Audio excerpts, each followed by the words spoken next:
Tom and Linda are both 65. They're on Medicare, and this year they spent $145,000. Travel, a new roof, a wedding gift for their granddaughter, regular bills, the kind of year most retirees would call comfortable. Their federal tax bill on all of that? $1,250, less than 1%. No Roth conversion, no annuity, no accountant pulling rabbits out of a hat. Just a married couple, both 65, using the 2026 tax code the way it was actually written. By the end of this video, you're going to know exactly how they did it. The 3 lines every retiree needs to see. The deduction stack almost nobody adds up correctly, and the brand new piece of the tax code that only exists from 2025 through 2028, meaning this window is closing. And the part most people miss is this: the IRS didn't hide this strategy in a loophole. They wrote it on a map. Most retirees just never learned to read it. Quick note before we go any further: I'm not a financial advisor or a government employee. Everything I share here is for educational purposes only. For your specific situation, always check with a qualified professional. Got it? Good. Let's get into it. Now, when I sit down with a couple like Tom and Linda, the first thing we do isn't math, it's mapping. Because the tax code is a map, and every retiree who pays almost nothing in tax is reading the same 3 lines. The 3 lines that run your retirement. There are 3 lines drawn across every retiree's paycheck in 2026. Most people only see one of them. Smart retirees see all 3. Line 1, the top of the 10% federal income bracket. For a married couple filing jointly in 2026, that line sits at $24,800. Every dollar of ordinary income under that line is taxed at just 10%, not 12, not 22, 10. Line 2, the top of the 0% long-term capital gains bracket. For that same couple, that line sits at $98,900. If your total taxable income lands under that line, the IRS taxes your qualified dividends and your long-term gains at 0. Not low, 0. Line 3, the first IRMA threshold. That's the Medicare income line. For a married couple in 2026, it sits at $218,000. Cross that line by $1 and Medicare adds about $2,300 a year onto your premiums.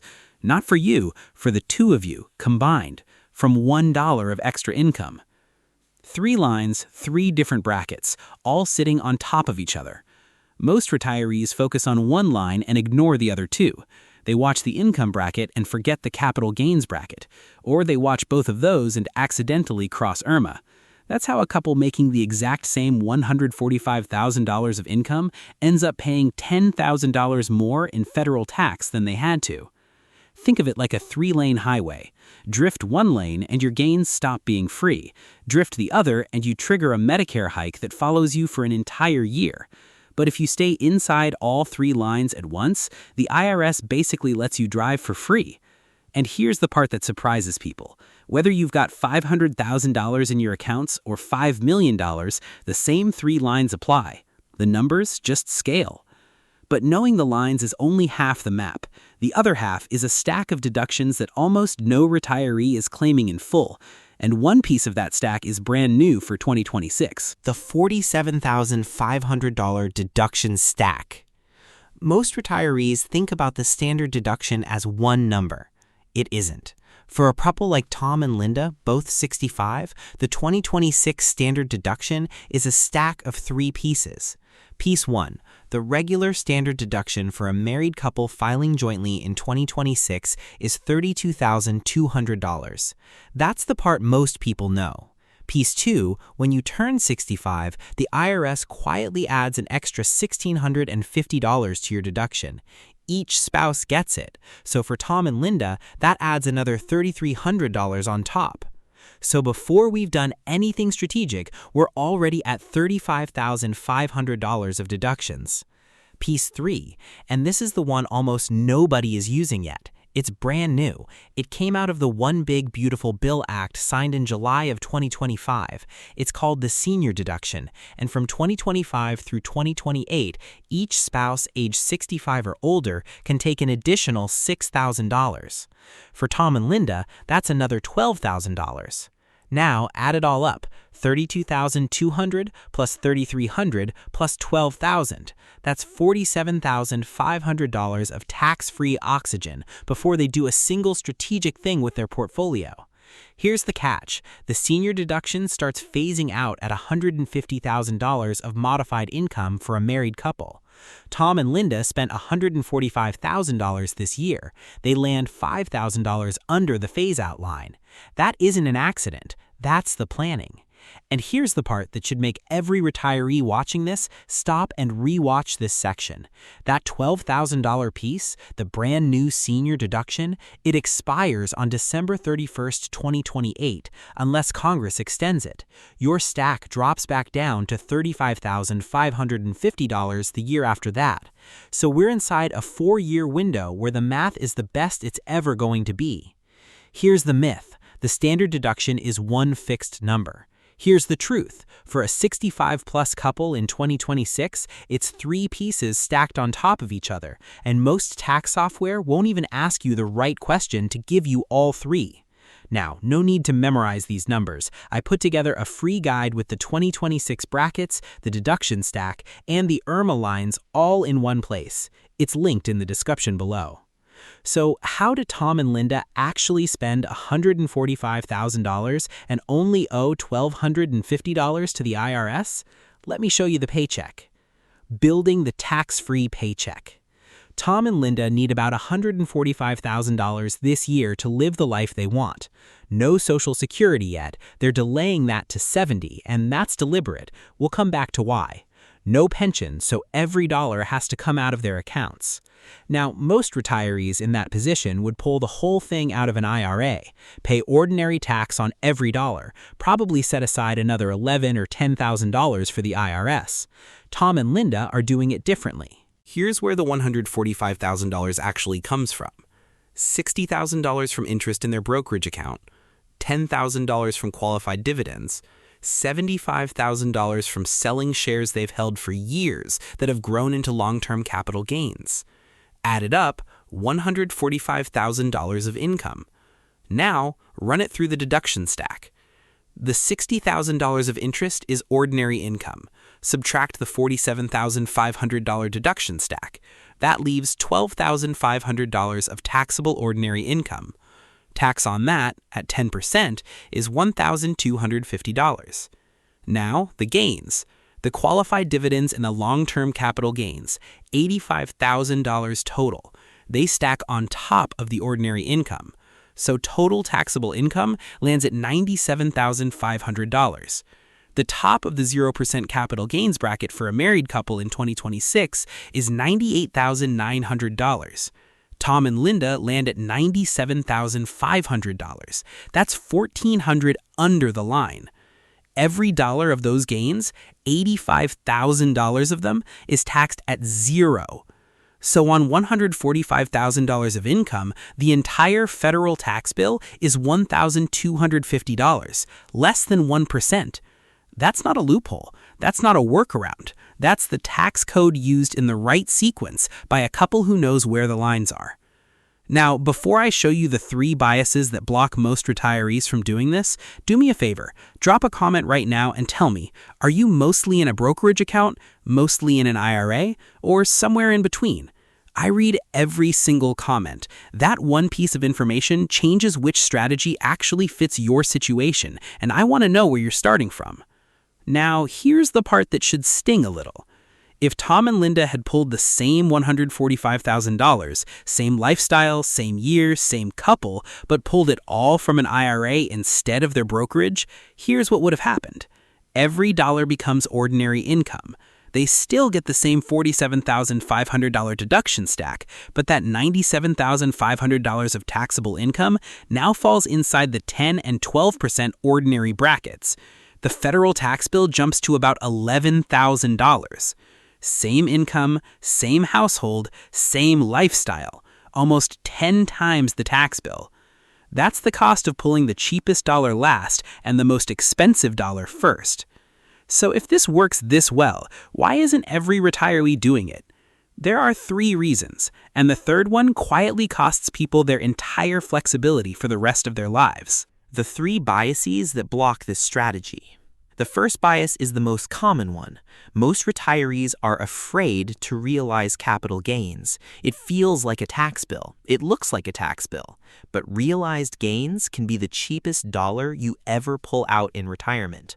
For Tom and Linda, those gains came out at exactly 0. That's a rate you cannot get from an IRA withdrawal. You cannot get it from a pension. You cannot get it from a Social Security check.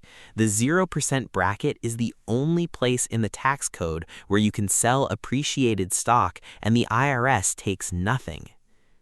The second bias is the one I see the most in my conversations. I call it the Roth reflex. The minute someone says the words tax-free retirement, everyone in the room assumes the answer is Roth. Now look, a Roth conversion is a powerful tool for the right retiree.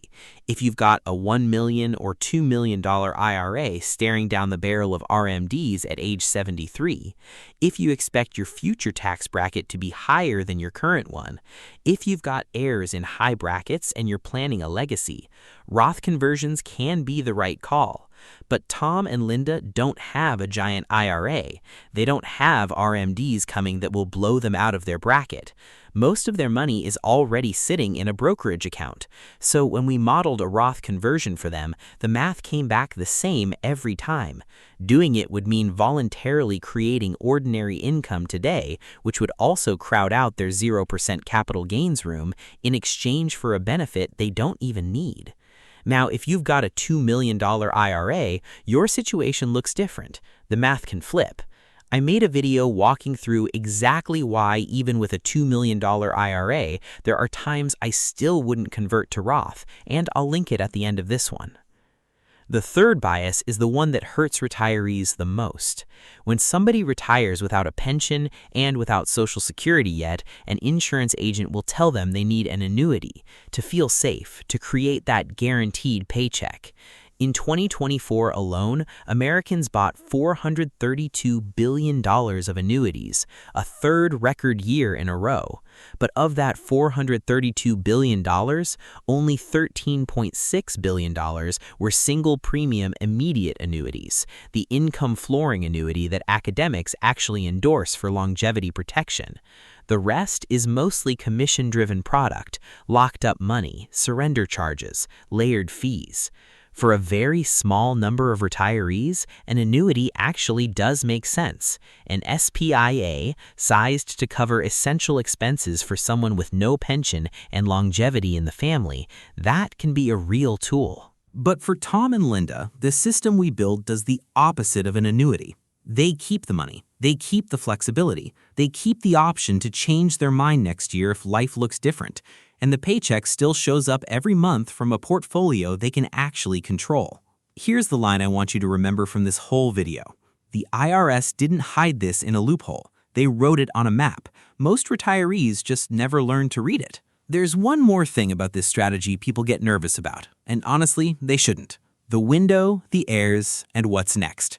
3 things you have to know before you build this for yourself. First, this strategy works hardest in what I call the gap years, the years between when you stop working and when RMDs start at age 73. That's why Tom and Linda are delaying Social Security to 70 and pulling from brokerage now. Once RMDs kick in, ordinary IRA income comes back into the picture and the planning gets tighter. So the smartest retirees front-load this strategy in their 60s, while the window is wide open.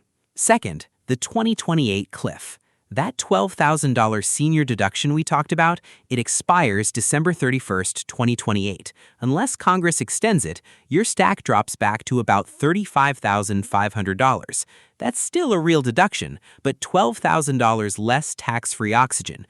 Plan now for the window we actually have. And third, and this one's for anyone planning to leave money behind, step up in basis.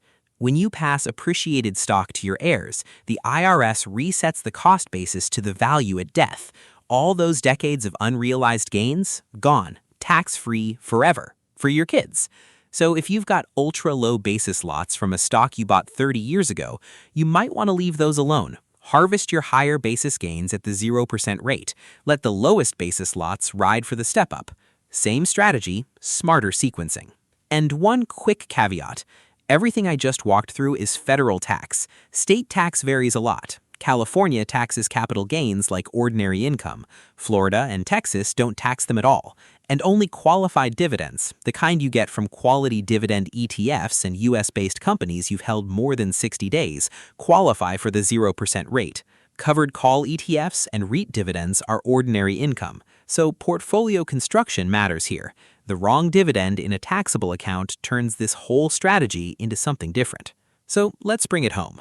How does a couple, both 65, generate $145,000 of income and pay almost no federal tax without a Roth conversion, without an annuity, without anything fancy? A basis-rich brokerage account run through the 0% capital gains bracket, sitting on top of the full $47,500 deduction stack, and built inside the 3 lines they refuse to cross. That's the strategy hiding in plain sight.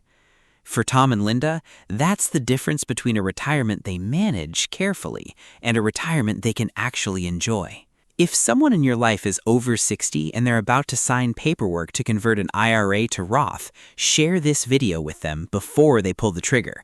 It could save them 5 figures, and they'll thank you for it. And tell me in the comments, are you inside your gap years right now, between retirement and RMDs? Or are RMDs already on the calendar? Your answer changes what the next move looks like, and I want to know where you stand. If you're building retirement income and you want to stay ahead of changes like the 2028 deduction sunset, subscribe to this channel. I cover everything that protects your paycheck in retirement before the rules change. And if you've got a much bigger IRA, say $2 million or more, your math looks different. I made a full video walking through exactly why, even at $2 million, there are situations I still wouldn't convert to Roth. I'll break that down in the video right here. Thanks for watching. I'll see you in the next one.